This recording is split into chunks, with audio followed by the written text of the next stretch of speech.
Oke guys, kembali lagi di Well Shared bersama Aryo dan Rico.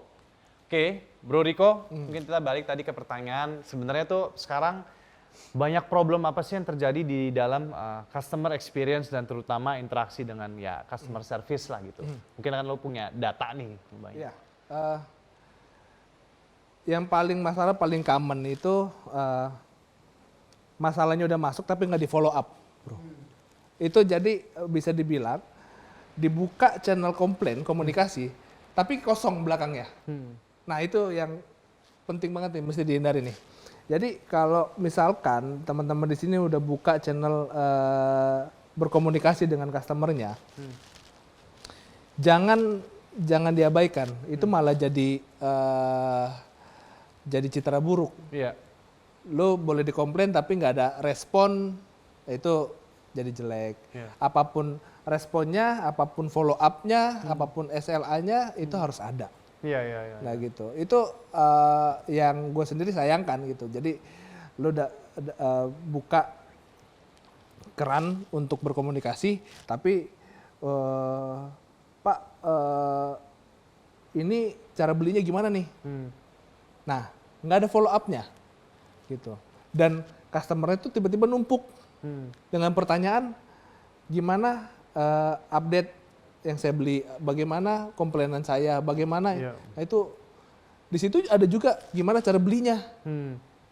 Nah, jadi ya diabaikan aja. Nah, itu jadi kalau bisa bikin untuk berkomunikasi dengan customernya kalian sendiri itu harus disiapkan timnya, harus disiapkan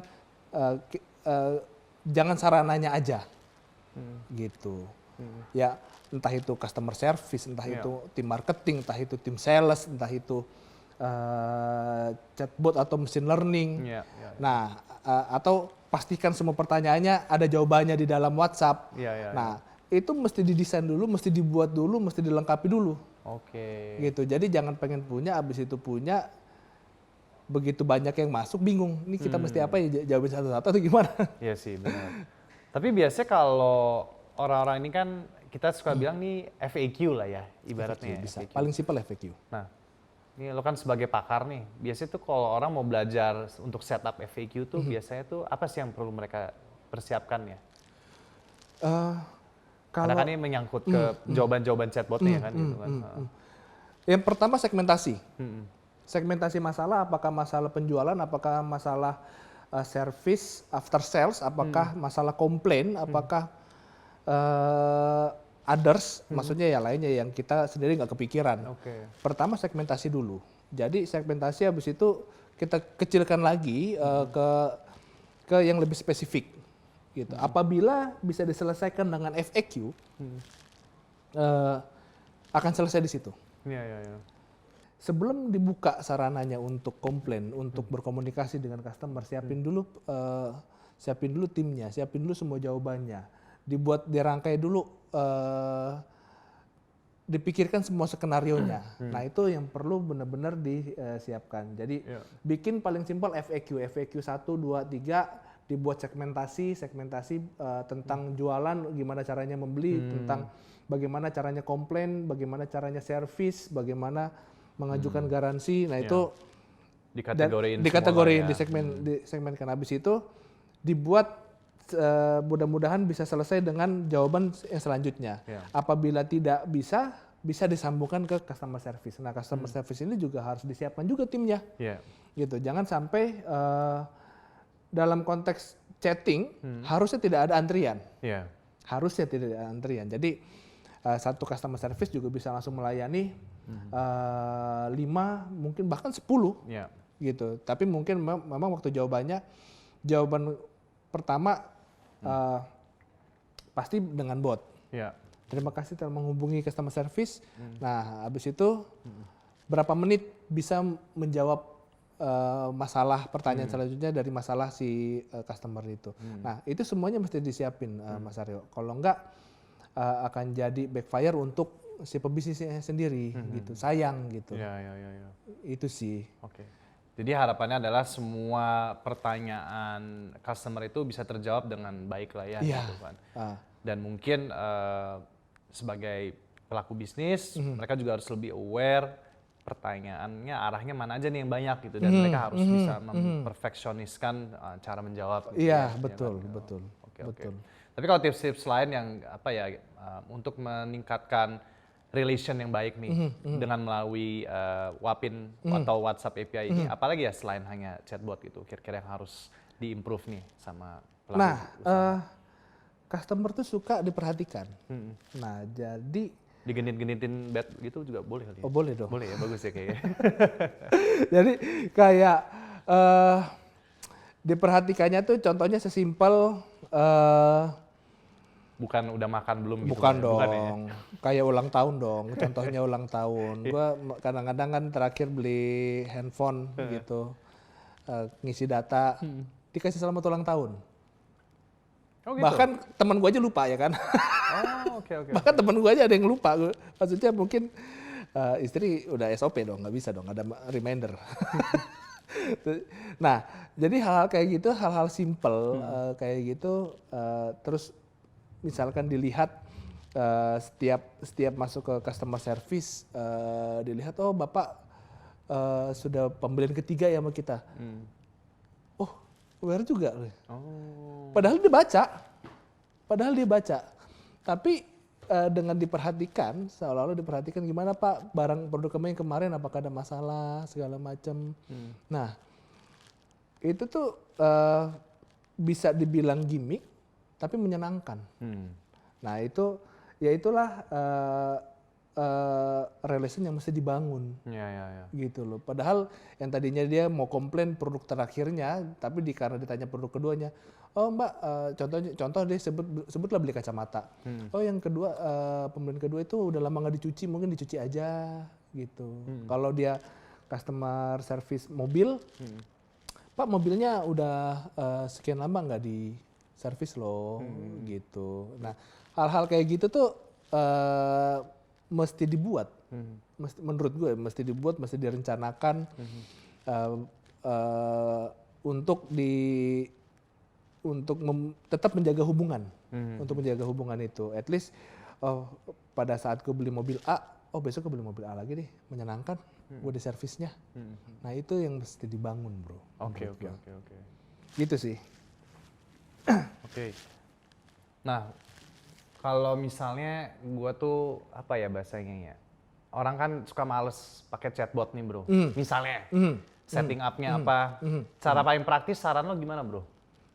Cara paling praktis. Ya biar orang kadang kan ya gue pengen cepet mulai aja dulu gitu pakai Wapin gitu. Nah, ada basic ini nggak sih yang lo bisa kasih advice nih ya buat teman-teman di rumah? Pakai buat broadcast. Pakai buat broadcast.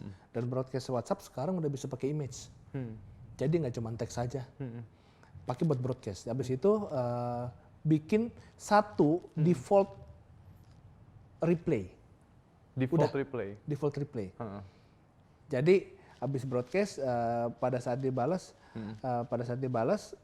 itu langsung ada kami tidak menerima pesan dari sini dulu sementara karena kami sedang melakukan pengembangannya. Entah pengembangannya selesai kapan ya.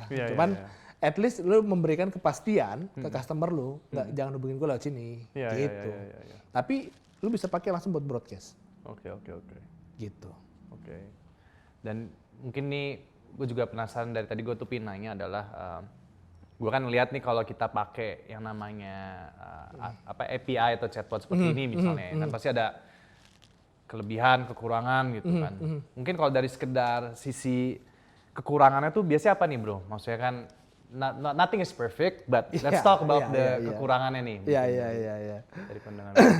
Ya, kekurangannya gue mesti akui costly. Mahal ya.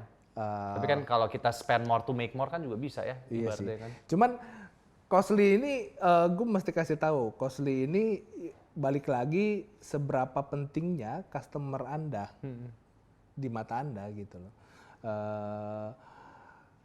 Gue bisa bilang terkait costly ini jangan dilihat mahalnya, tapi worth it-nya.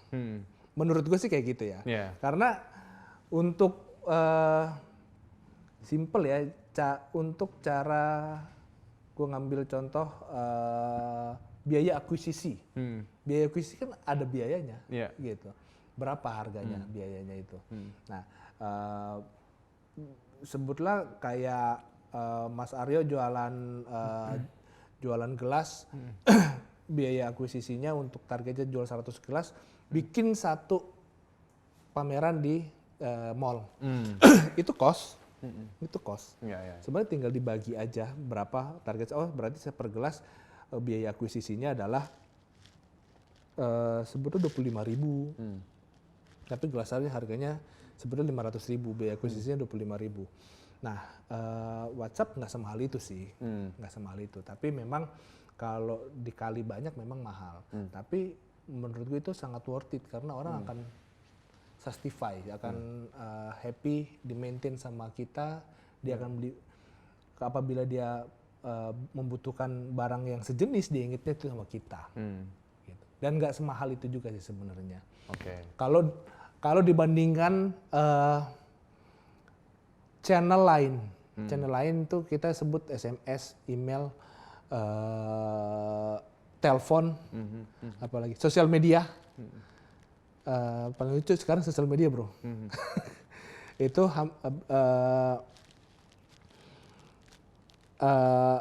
Wapin itu nggak yang paling atas, WhatsApp itu nggak yang paling mahal, tapi nggak yang paling murah juga.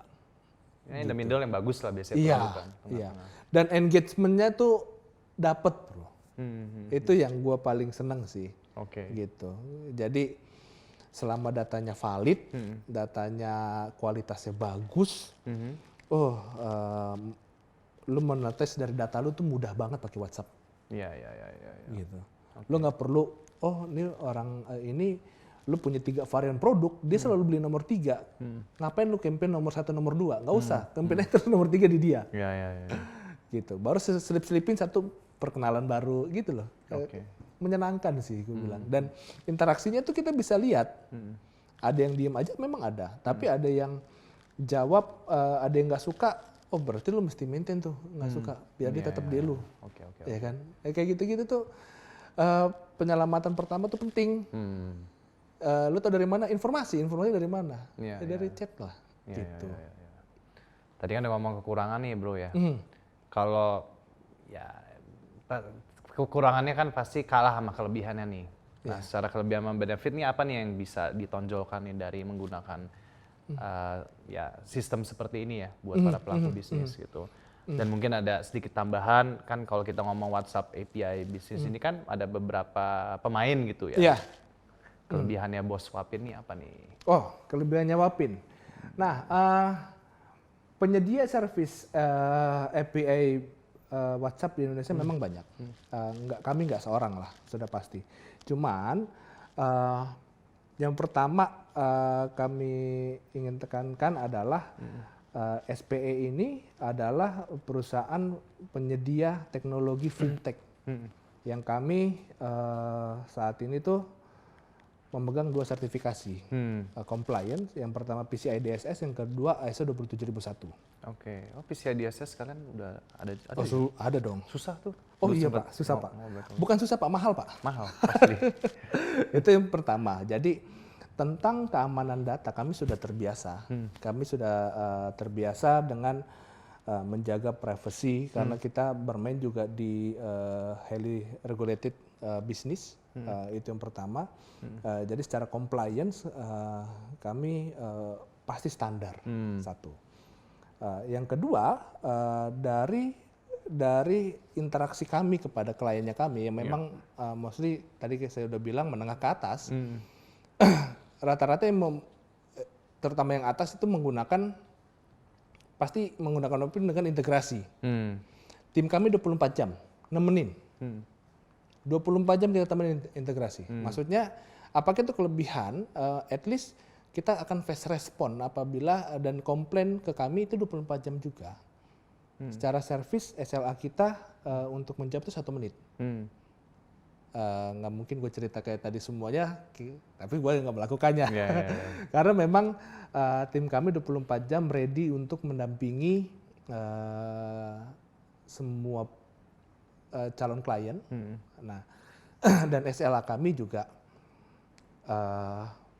kita menjaga SLA kami tetap tinggi dengan backup cloud dan sebagainya. Oke. Gitu. Oke bro, ini buat teman-teman di rumah nih yang pengen explore menggunakan Wapin, itu bisa kemana bro kontaknya nih nanti? Kalau mau tahu Wapin lebih banyak, bro, mungkin langsung aja ke wapin.id. Wapin.id ya guys. Di situ juga ada live chat menggunakan platformnya kami juga. Itu buat juga tuh? Iya. Tuh bisa dites juga tuh. Ada default boardnya, tapi kita langsung ke sales itu. Oke. Ada default quick reply-nya ada. Oke. Kita ada quick reply-nya, tapi itu langsung ke sales untuk interaksi. Oke, siap. Gitu.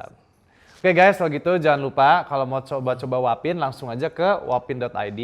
Nanti bisa langsung coba tes robotnya lah di chatbotnya customer service-nya mereka. Siap kalau gitu.